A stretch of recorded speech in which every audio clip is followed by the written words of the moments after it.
Bonjour à tous.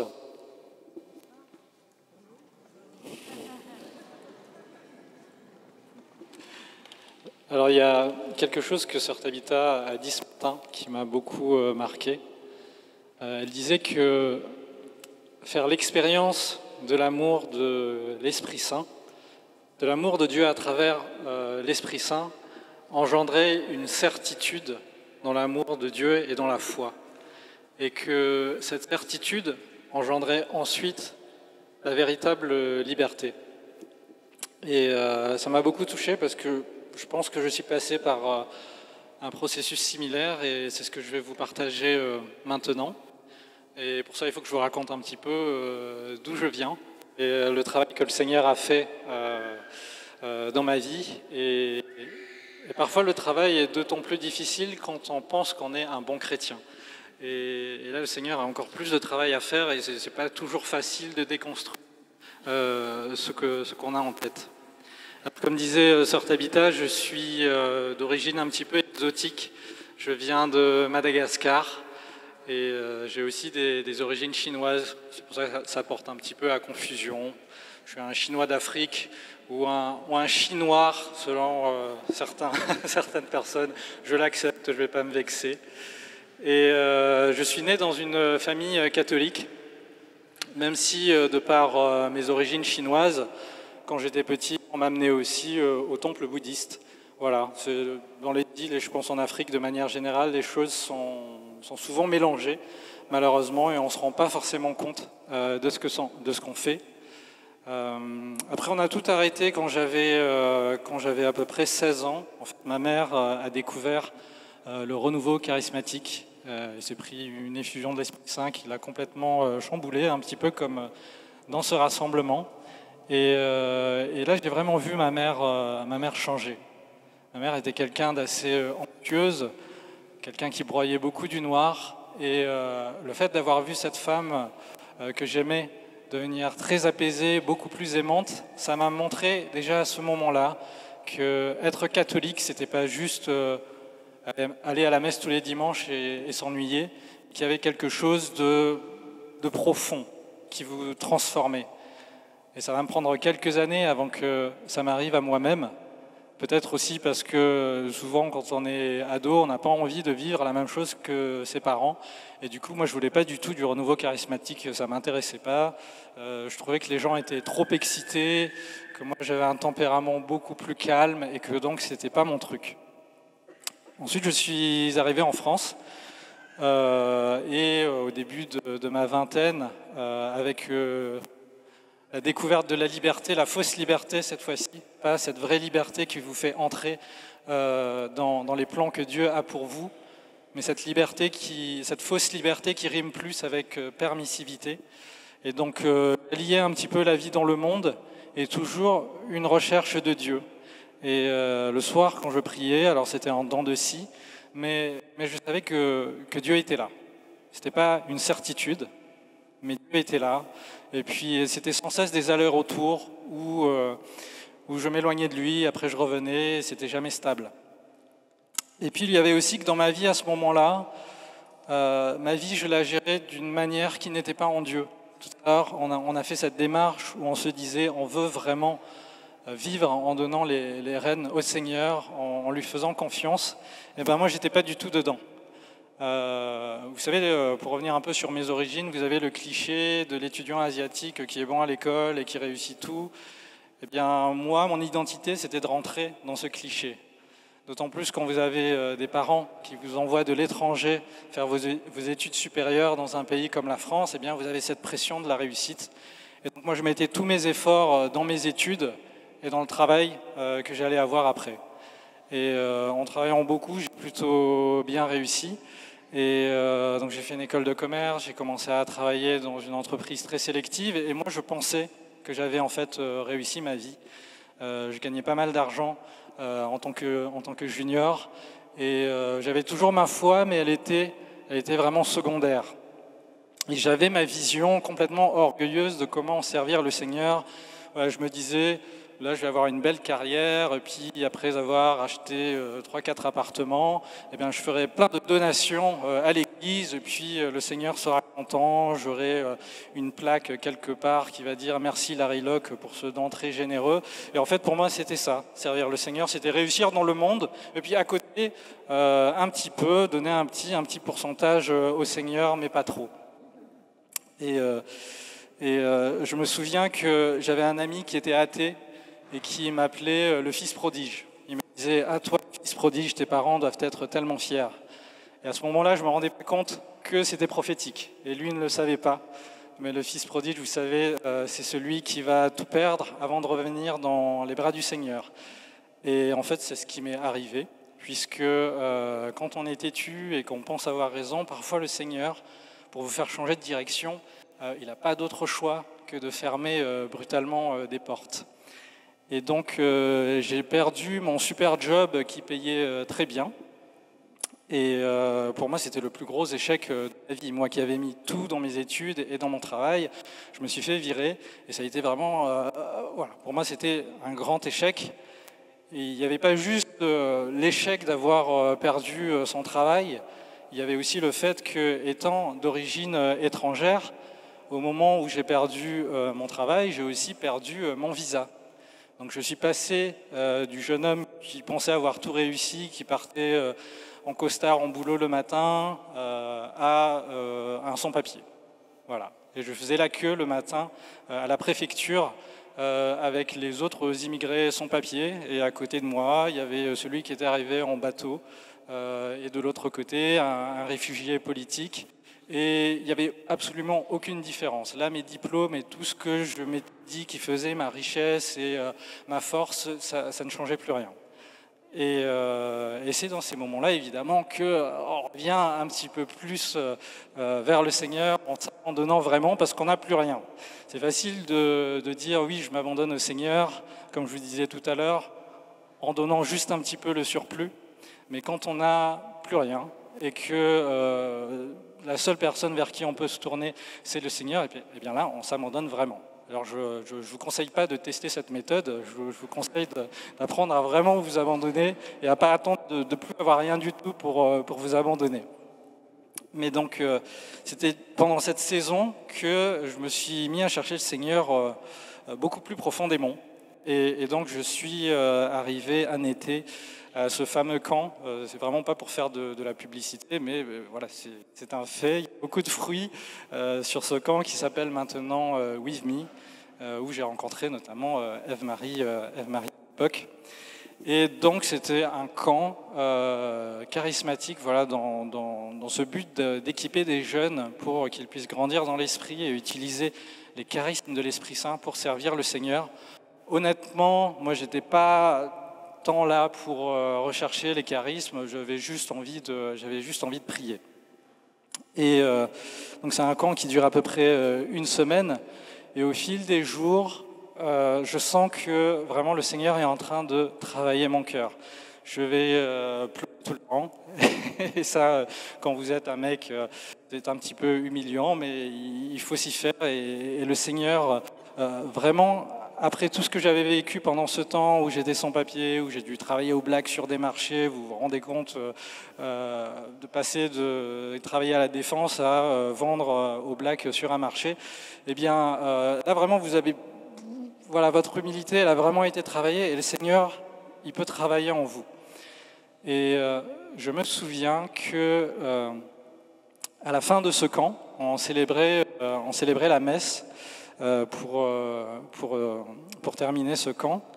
Et juste après avoir reçu l'Eucharistie, donc le corps du Christ, pour ceux qui sont pas catholiques, c'est cette commémoration de la scène du Seigneur, et où on pense que, comme la parole de Dieu le dit, quand Jésus dit « Ceci est mon corps », que vraiment voilà, le Seigneur se donne à nous dans ce sacrement.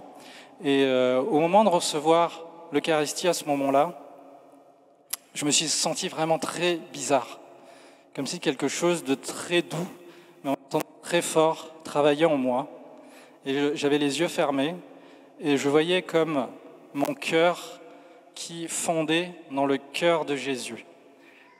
Et c'est à ce moment-là que j'ai eu l'impression d'avoir cette certitude que le Seigneur m'aimait. Mais ce n'était pas seulement ça, en réalité.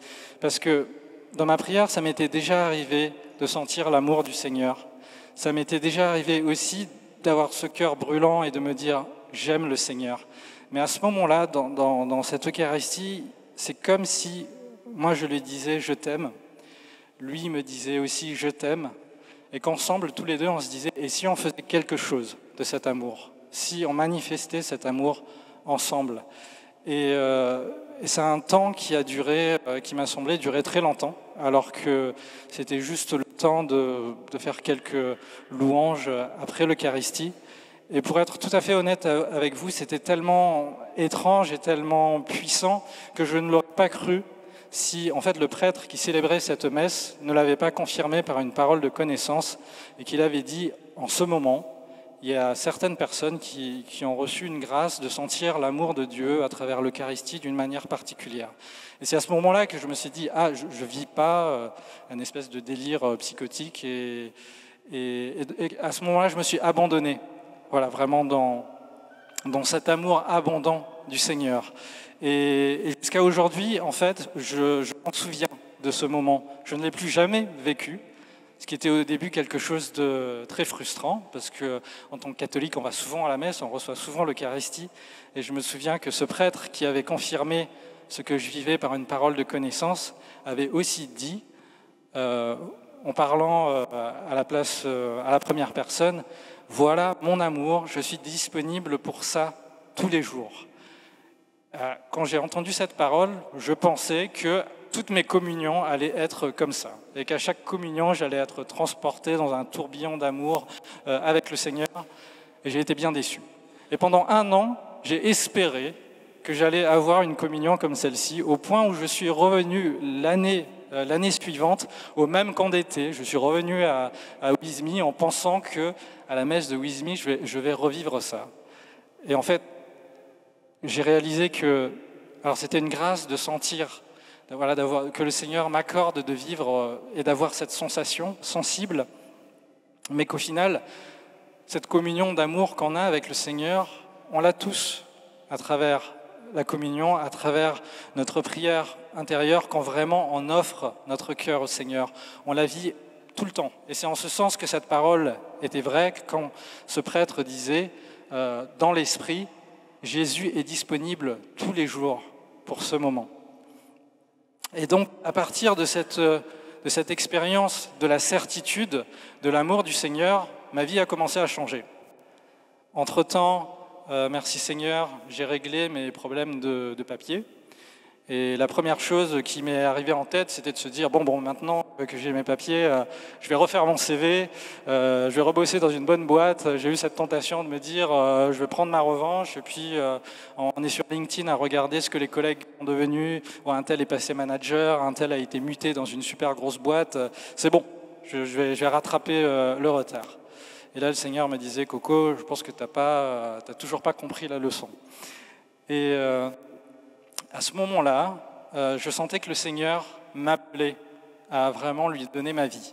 Et ça, pour moi, c'était vraiment un combat.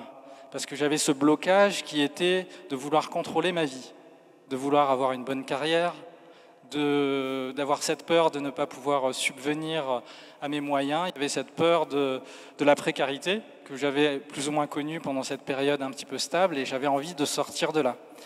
Et j'ai fait cette démarche. J'ai fait cette démarche où je suis allé devant l'autel du Seigneur et j'ai fait cette prière où j'ai tout déposé. Et où je lui ai dit, en fait, ce qui m'est le plus précieux. Je me souviens que le berger de ce groupe de prière appelait ça « déposer son Isaac », à savoir comme Abraham, ce que vous avez de plus précieux, vous le déposez sur l'autel et vous êtes prêt à le sacrifier. Et je peux vous dire que c'est une démarche qui marche vraiment, parce que moi, à ce moment-là, j'ai mis sur l'autel toute cette énergie que j'avais mis et que je voulais encore remettre à construire ma vie par moi-même, à travers le succès, à travers le travail.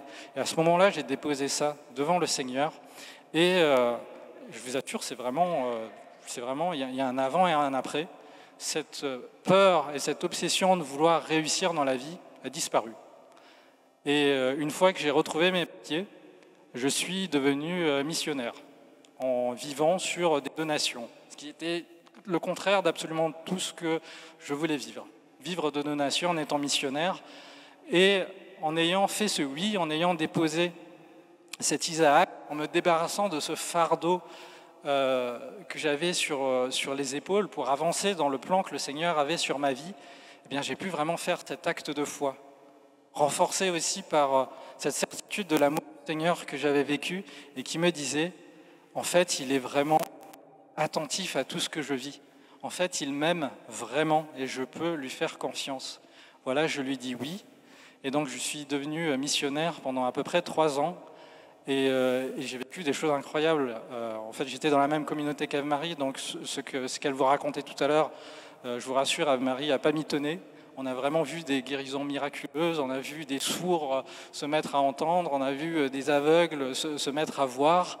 Et en fait, cette saison, j'aurais jamais pu la vivre si j'avais pas dit oui et si j'avais pas eu cette confiance dans l'amour du Seigneur. Et plus beau que ça, j'aimerais vous dire, enfin pas plus beau, il y a plein de belles choses, je vous partage les belles choses que le Seigneur a fait pour moi. Comme je vous ai dit, initialement, j'étais vraiment fixé sur l'argent et sur le succès. À tel point que je ne m'étais pas fixé sur ce qu'il y avait, je n'avais pas donné d'attention à ce que j'avais réellement dans le cœur. Alors moi, j'ai toujours été quelqu'un plutôt de créatif dans mes passions, dans mes hobbies, j'aime beaucoup la photo. Et quand j'étais en stage, avant de me mettre à travailler, j'étais en stage dans une boîte où j'avais pu rencontrer des reporters de National Geographic. Et à ce moment-là, alors que j'étais en école de commerce, je me suis dit, mais oh là là, zut, toi, t'as raté ta voie.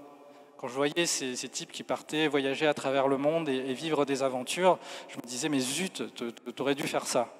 Mais au fond de moi, je me disais, mais non, mais c'est pas tout le monde qui peut faire ça, c'est pas sérieux, c'est pas stable, il vaut mieux travailler, avoir quelque chose de sûr. Et donc j'ai abandonné ce rêve-là. D'autant plus qu'à cette époque-là, déjà, je me disais, c'est bien cette vie de reporter National Geographic, mais ce serait encore mieux de le faire pour le Seigneur. Parce que bon, prendre en photo des antilopes et des gazelles, c'est sympa 2 secondes, mais au bout d'un moment, on n'y passe pas toute sa vie. Et donc j'ai abandonné ce rêve-là. Après être devenu missionnaire, après avoir vécu toutes ces choses, eh bien, petit à petit, par le hasard des choses, j'ai été contacté par un organisme missionnaire qui m'a demandé de faire des reportages sur la vie de l'Église, sur la mission. Et aujourd'hui, c'est mon métier. Et c'est ce que je vis, c'est comme ça que je gagne ma vie. Et ce que j'aimerais vous dire à travers ça, c'est que le Seigneur est vraiment attentif à tous vos besoins, même les rêves auxquels vous ne croyez pas, parce que c'était mon cas. J'avais un rêve, je me suis dit non, c'est pas possible. Et au final, bien des années plus tard, après que j'ai été bien déconstruit, et il a fallu un petit peu taper parce que moi je suis têtu, le Seigneur m'a donné ce à quoi je n'osais plus croire, et ce qui était vraiment au fond de moi, à savoir ce désir de mettre mon talent créatif au service de l'Évangile, au service du royaume du Seigneur. Et donc, ce que je voulais vous dire, c'est que ce chant qu'on a chanté ce matin, quand on disait « Esprit Saint, entends-tu les battements de mon cœur ?» Bien, ce que j'aimerais vous dire, c'est que vraiment, non seulement il les entend, mais c'est lui qui les insuffle. Vous avez des désirs dans votre cœur qui viennent de lui. Il y en a qui viennent de la chair, comme je veux devenir riche. Et même quand c'est orienté vers le Seigneur, je veux devenir riche pour pouvoir aider l'Église, et voilà, je suis une personne géniale. Non, ça ne vient pas vraiment du Seigneur, ça vient de la chair parce qu'il y a de l'orgueil. Et puis, il y a des désirs qui viennent vraiment du Seigneur. Et ces désirs-là, je vous invite à vous rapprocher de ces désirs-là, des désirs que le Seigneur a mis en vous, qui sont les siens. Et sœur Tabitha, je te propose que dans cette démarche, peut-être qu'on peut prier, si tu le sens, pour...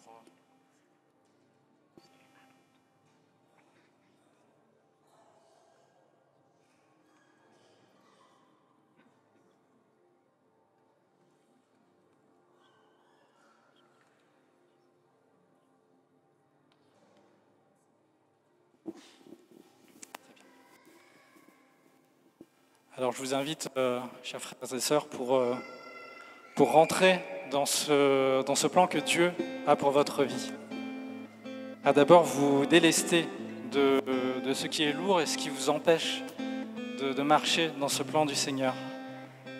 Si vous voulez bien vous lever.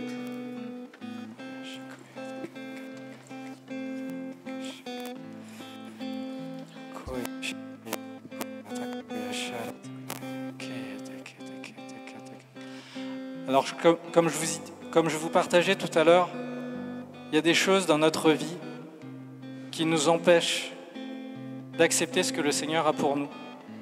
C'est des choses qui nous sont peut-être très chères, qu'on ne se sent pas prêts à abandonner. Eh bien, comme Abraham, qui a été dans l'obéissance jusqu'au bout, il avait attendu ce fils que le Seigneur l'avait promis. Il avait même essayé de l'avoir par ses propres moyens, quand il était impatient avec sa femme Sarah. Eh bien, je vous invite à vous aussi déposer cet Isaac. Fermez vos yeux et peut-être que vous le savez déjà, peut-être que vous n'en êtes pas conscient. Demandez à l'Esprit Saint quel est ce poids sur ma vie qui m'empêche de rentrer réellement dans mon appel. Quel est ce poids qui m'empêche d'être vraiment celui que le Seigneur veut que je sois?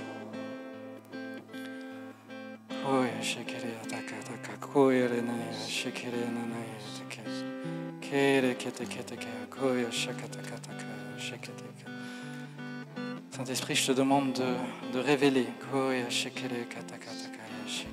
ce qui doit être déposé.